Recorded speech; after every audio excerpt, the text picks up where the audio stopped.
Hi, I'm Steve Chuddy, the Director of Digital Product Development here at M&R. Today we're going to talk to you about some common misconceptions regarding box versus no box with direct-to-garment printing.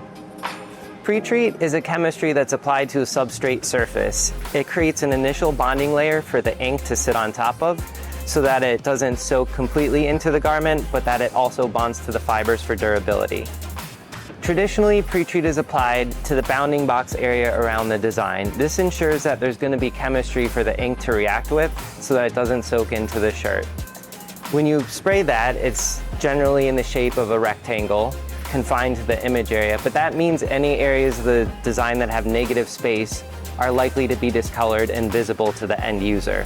The only way to get around that is to actually apply Pretreat to the image area only. That's what's so special about the S4 system, is that it's only printing Pretreat where the design is.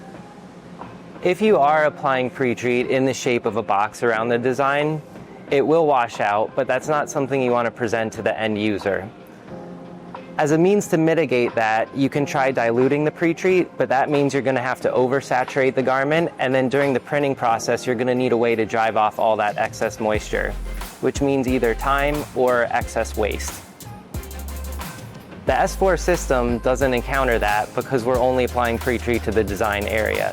We don't have to generate excessive waste, there's no overspray, and there's much less moisture to drive off during the printing process. If you're diluting your Pretreat, you may be introducing more print challenges.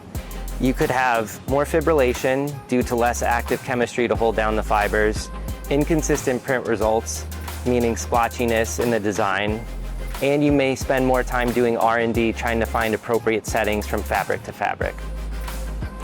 So if you think of Pretreat as providing an initial foundation for the ink to sit on top of, if you apply less of it or a diluted mixture, that means the ink is more likely to soak into or penetrate the garment. As a result, you'll probably find yourself needing to apply more white ink as a compensation, which is going to drive up your per print cost. I've been talking a lot about diluting, and that's because I want to highlight that the S4 fluid is not diluted. In fact, it's actually concentrated. So that means we need to apply much less of it to the substrate surface. It's going to cure faster, and it's going to do a better job at holding down those fibers to reduce fibrillation.